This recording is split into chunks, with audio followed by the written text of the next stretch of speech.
Welcome back to part 3. I'm pretty sure we'll get this thing all wrapped up in this episode. Here I have the legs. I let that epoxy cure, and then I got them planed and cut down to size.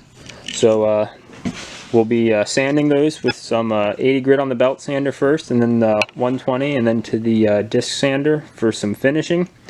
I'll route the edges with a nice little round over just to take that sharp edge off.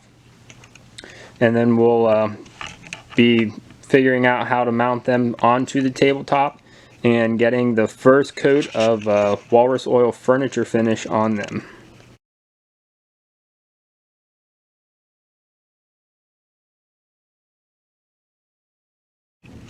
Alright, so when you're running a belt sander, especially with coarser grits and high RPMs, a lot of times it'll grab the board and just sort of run it backwards, and that's highly inconvenient.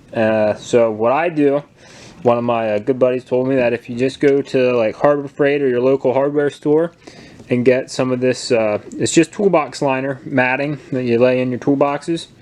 It's a non-slip stuff. I just lay my boards on that and it keeps them from kicking back at me. So if you need that tip, there you go.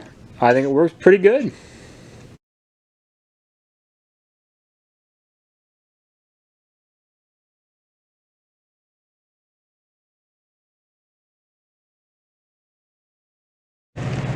Okay, so we got it all sanded up. Now before I put any water on it to raise the grain, I'll take the router and route 3 of the edges on both sides. Those will be the 3 edges that are away from the table. One straight edge will go to the top. That butts right up against the tabletop. Once I get those routed, then I will throw some water on there to raise the grain, like I said. And then they'll go over there to dry, and I'll bring the tabletop back over here, sand it one last time with some 220, and then I will put the first coat of finish on it, top and bottom, just to give it a full coverage of protection.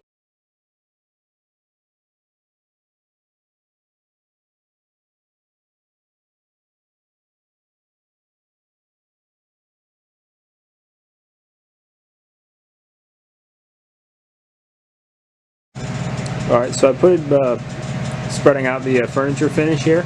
It's walrus oil. You can find it on walrusoil.com. It's pretty nice stuff. I really like it. You can see the difference of just how it brings out the real beauty in the wood and the epoxy. It really brightens it up, and you can see how much nicer that epoxy looks with it on. Here's a little example of how satisfying this is. I mean, it's absolutely gorgeous.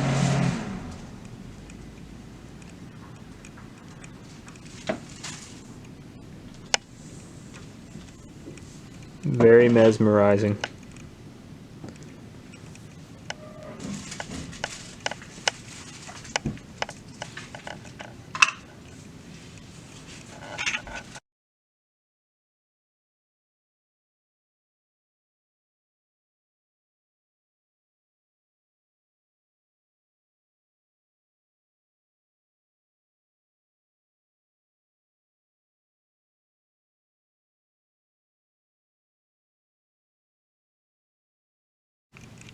Okay, so I got the walrus oil furniture finish all on.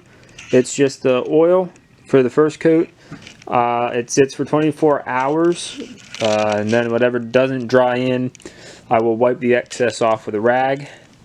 Then I'll apply the furniture finish wax that shines it up a little bit and gives it a little bit more durable protection.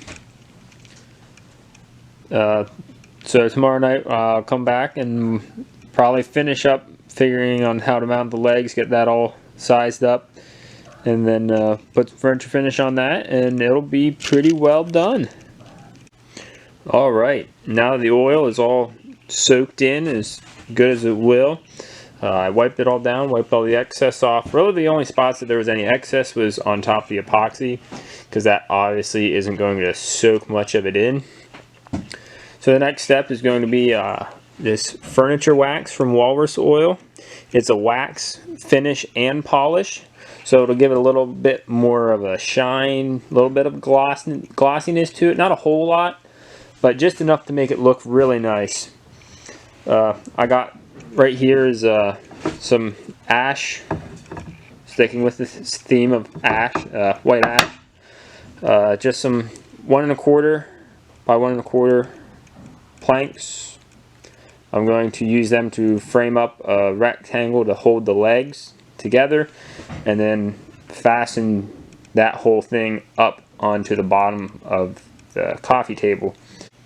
Okay, so if you can use your imagination here a little bit, this is basically how I'm going to fasten the legs. If this right here is the bottom of the coffee table, I'll have those two boards running, keeping the tops the right width apart, making sure it's square on both sides, and then I'll have these smaller boards in between, keeping them flush, not on top like that, so that I can screw the legs through here into here, and then also up through, holding the top onto it.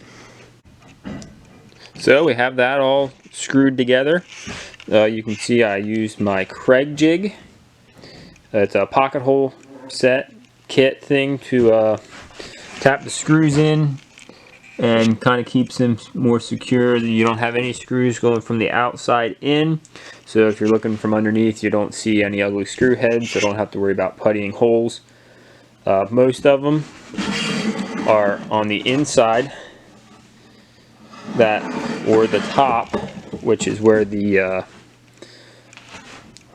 coffee table will be, so that you won't even know that they're fast screwed together at all. So that's something I really like. Keeps the project looking much neater. I just don't like ugly screw heads or screw holes and then having to putty them shut and sand them down. I just think this just keeps it looking much more tidy and more professional. We got that all screwed up now. I put these nice 45-degree angle braces in the corners just because it felt a little flimsy, and with such a heavy top on it, I wanted to make sure that it'll be able to hold the weight of the top and anything on top of it, because we don't want this thing collapsing anytime soon. I think this is going to look really sharp. I'm going to get some furniture finish on here. Probably just going to do the oil. I probably won't use the wax on this, since this won't see much use. That'll just go on the top where it's going to be seeing the most wear and tear and everyday activities. So should turn out pretty good. Alright guys, there it is. It is standing, and those legs underneath it look absolutely amazing. So now I just gotta finish the top here. I'm just going to use the furniture wax from Walrus Oil. That just gets smeared on in a really thin layer. That'll cure, soak in a little bit or whatever for an hour, and then I'll just buff it back off, and then it's ready for use in about 72 or so till it fully cures after that. So I think this will come out really nicely. I think we'll do a little water test when I'm done and see how well it beads it off. I think it'll handle it pretty well. Alright, there it is, all done up. Take a little water here and splash on it. You can see how that just beads right up. Nothing is soaking down into the coffee table. Now if I tilt it, just let it all run off. Oh, that is beautiful. Turned out absolutely beautiful. Got the river table legs underneath, tying everything together so nicely. Ready for a new home. Alright guys, that's it for this little video series. Thanks for watching. Stay tuned, because I believe within the next 2 weeks or so I'll have a video of a cutting board torture test. So this should be pretty interesting. I'm interested to see the results, and I think it'll give you guys something to really enjoy.